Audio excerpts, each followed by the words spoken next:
Assalamualaikum warahmatullahi wabarakatuh. Jumpa lagi dengan pembelajaran tematik dengan Pak Oji. Bagaimana kabarnya hari ini? Mudah-mudahan kalian selalu dilindungi oleh Allah dan sehat selalu. Jangan lupa selalu cuci tangan dengan sabun dan dibasuh dengan air mengalir. Kemudian memakai masker, jangan lupa jaga jarak. Baik anak-anakku, sebelum kita lanjutkan, mari awali pembelajaran hari ini dengan sama-sama membaca basmalah. Bismillahirrahmanirrahim. Ya, terima kasih anak-anakku. Kita lanjutkan materi tematik ini kali ini di tema 2, persatuan dalam perbedaan, subtema 1, rukun dalam perbedaan, pembelajaran ketiga. Simak baik-baik materi kali ini. Kompetensi dasar IPA. Di sini ada KD IPA, menganalisis cara makhluk hidup menyesuaikan diri dengan lingkungan. Kemudian menyajikan karya tentang cara makhluk hidup menyesuaikan diri dengan lingkungannya sebagai hasil penelusuran berbagai sumber. Indikator pencapaian kompetensinya menyebutkan cara tumbuhan beradaptasi dengan tepat. Kemudian ada kompetensi dasar bahasa Indonesia. Menggali informasi penting dari buku sejarah menggunakan aspek apa, di mana, kapan, siapa, mengapa, dan bagaimana. Atau ada istilahnya menggunakan adik Simba. Kemudian memaparkan informasi penting dari buku sejarah secara lisan, tulis, dan visual dengan menggunakan aspek apa, di mana, kapan, siapa, mengapa, dan bagaimana, serta memperhatikan penggunaan kosakata baku dan kalimat efektif. Indikator pencapaian kompetensinya menyebutkan informasi penting menggunakan aspek apa, di mana, kapan, siapa, mengapa, dan bagaimana pada peta pikiran dengan tepat. Itulah 2 kompetensi dasar mata pelajaran IPA dan bahasa Indonesia. Hidup rukun merupakan impian setiap warga negara. Rukun dalam perbedaan akan memberikan kedamaian dan ketentraman.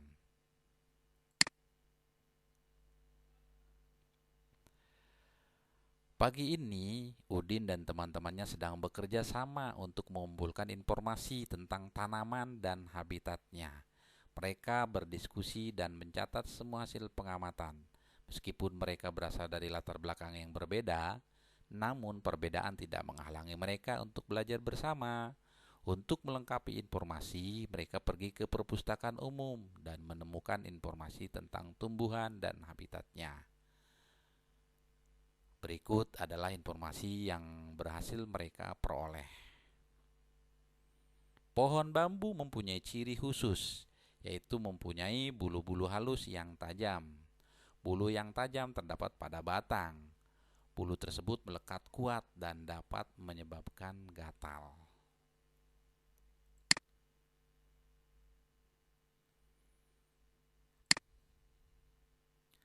Berdasarkan habitatnya, tumbuhan dibagi menjadi 3 jenis. Yang pertama, hidrofit. Hidrofit adalah tumbuhan yang sebagian tubuhnya ada di permukaan air. Akarnya berada di air, memiliki rongga udara dalam batang atau tangkai daun. Daunnya muncul ke permukaan air. Nah, itu yang dimaksud dengan hidrofit ya, anak-anakku. Contohnya ini tumbuhan kangkung atau ini apa namanya, anak-anakku? Ada yang tahu? Ya, betul. Ini adalah tumbuhan yang mengapung di air. Tumbuhannya namanya adalah eceng gondok. Yang kedua, hygrofit. Hygrofit adalah tumbuhan yang hidup di daerah lembab. Tubuhnya terdiri atas bagian-bagian akar, batang, dan daun. Batangnya pada umumnya tidak tampak karena terdapat di dalam tanah. Daunnya yang muda umumnya melingkar atau menggulung. Ya, ini nama tumbuhannya adalah tumbuhan pakis. Selanjutnya yang ketiga adalah xerophyt. Xerophyt yaitu tumbuhan yang hidup di daerah yang kering. Tumbuhan ini memiliki daun tebal, sempit, kadang-kadang berubah bentuk menjadi bentuk duri, sisik, atau bahkan tidak mempunyai daun. Batangnya tebal dan mempunyai jaringan untuk menyimpan air. Akarnya panjang. Contohnya di sini adalah lidah buaya.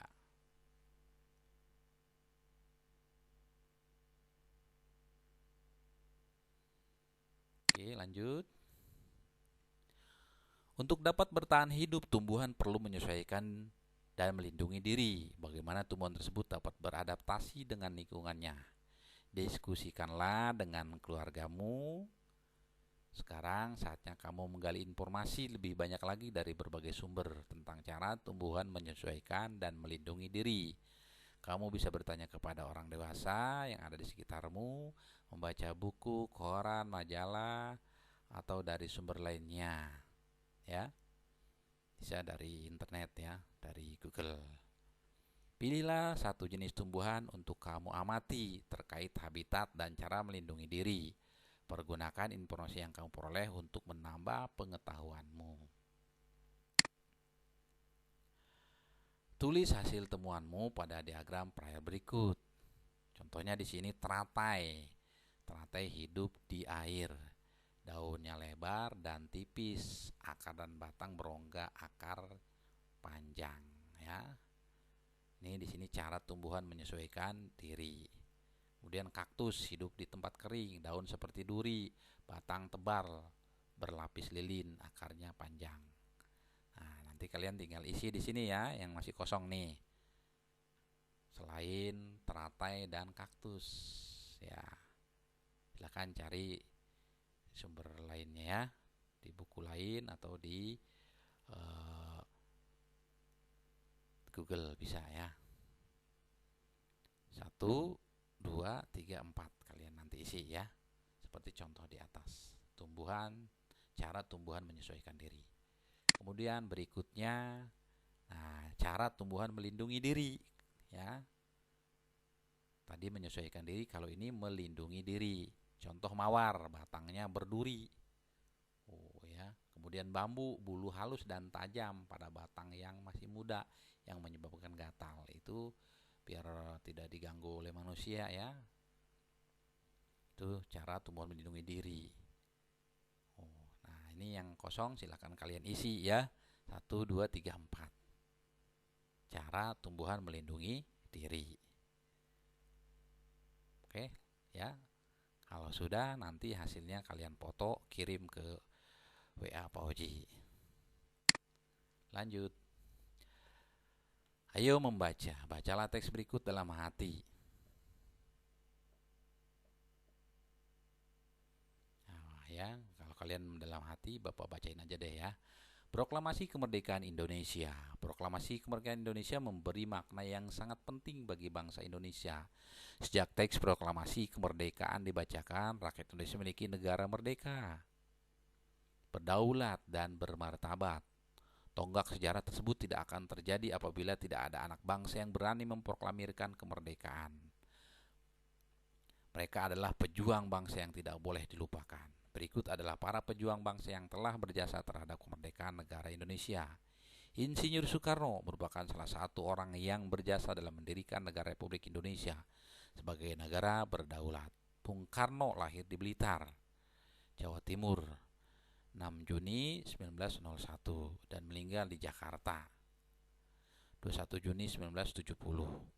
Bung Karno menyusun konsep teks proklamasi di rumah Laksamana Tadashi Maeda bersama Bung Hatta dan Mr. Ahmad Subarjo. Ia kemudian menandatangani teks proklamasi atas nama bangsa Indonesia bersama Bung Hatta. Bung Karno membacakan teks proklamasi kemerdekaan Indonesia di kediamannya di Jalan Pegangsaan Timur nomor 56 Jakarta. Dr. Andes Haji Muhammad Hatta atau Bung Hatta lahir di Bukit Tinggi, Sumatera Barat, 12 Agustus 1902. Beliau wafat di Jakarta 14 Maret 1980 pada usia 77 tahun.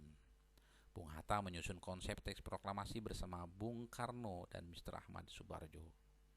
Ia ikut menandatangani teks proklamasi atas nama bangsa Indonesia bersama Bung Karno.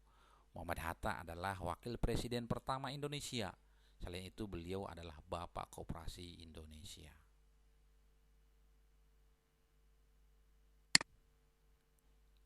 Kemudian Ahmad Subarjo.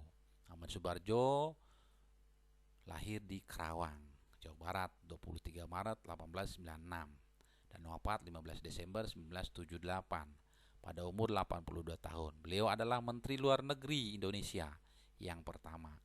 Ahmad Subarjo merupakan salah seorang tokoh dari golongan tua yang berperan dalam mempersiapkan proklamasi kemerdekaan Indonesia. Ahmad Subarjo ikut menyusun konsep teks proklamasi di rumah Laksamada Tadasi Maeda bersama Bung Karno dan Bung Hatta. Laksamada Tadasi Maeda adalah seorang perwira tinggi Angkatan Laut Kekaisaran Jepang. Beliau membantu persiapan konsep teks proklamasi kemerdekaan dengan mempersilahkan rumahnya digunakan untuk kegiatan yang sangat penting. Di rumahnya berkumpul para tokoh bangsa yang berjasa besar. Walaupun beliau orang Jepang, beliau rela membantu Indonesia karena simpati terhadap rakyat Indonesia. Sukarni lahir di Blitar, Jawa Timur, 14 Juli 1916. Beliau wafat di Jakarta, 7 Mei 1971 pada usia 54 tahun. Nama lengkapnya adalah Sukarni Kartadiwirjo. Sukarni adalah seorang tokoh pemuda dan pejuang yang gigih melawan penjajah. Sukarni mengusulkan agar yang menandatangani teks proklamasi adalah Bung Karno dan Bung Hatta atas nama bangsa Indonesia. Selanjutnya Fatmawati yang bernama asli Fatimah, lahir di Bengkulu pada tahun 1923 dan meninggal dunia di Jakarta pada tahun 1980. Beliau dimakamkan di Taman Makam Pahlawan di Kalibata, Jakarta. Fatmawati menjahit bendera pusaka Sang Saka Merah Putih yang dikibarkan pada upacara proklamasi kemerdekaan Indonesia di Jalan Pegangsaan Timur nomor 56 Jakarta. Teks proklamasi kemerdekaan diketik oleh Sayuti Melik. Sayuti Melik adalah tokoh pemuda yang juga sangat berperan dalam proklamasi kemerdekaan Indonesia. Sayuti Melik mengetik naskah proklamasi setelah ia sempurnakan dari tulisan tangan Bung Karno. Oke ya, ini foto-fotonya ya.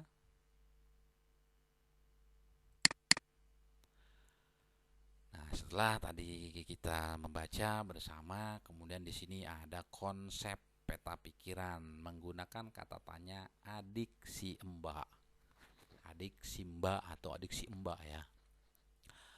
Di sini ada A-nya itu apa, D-nya di mana, K-nya kapan, C-nya siapa, M-nya mengapa, B-nya bagaimana.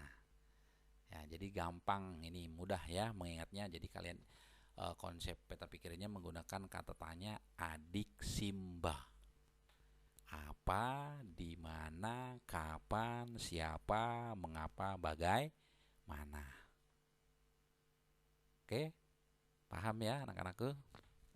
Adik simba. Nah, berdasarkan teks tersebut, isilah peta pikiran berikut. Nih adik simbanya dituangkan dalam peta pikiran yang tadi ya, nanti kalian tulis di sini.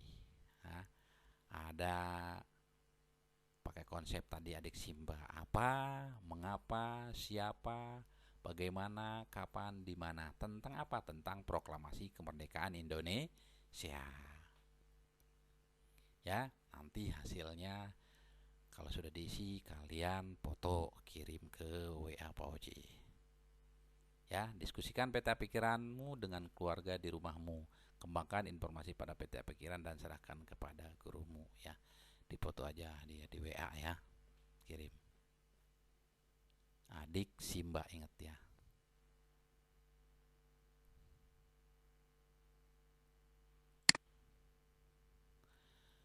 Negara Indonesia dibangun berdasarkan persatuan seluruh generasi bahu-membahu membangun bangsa Indonesia yang bebas dari negara penjajah.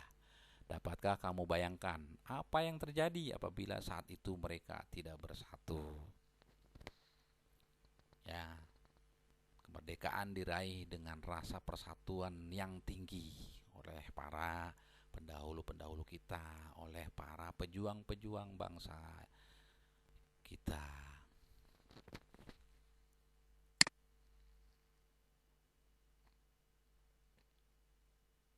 Terima kasih. Sampai jumpa lagi di pertemuan berikutnya ya, di pembelajaran keempat. Mari akhiri pembelajaran hari ini dengan sama-sama membaca hamdalah. Alhamdulillahirabbil alamin.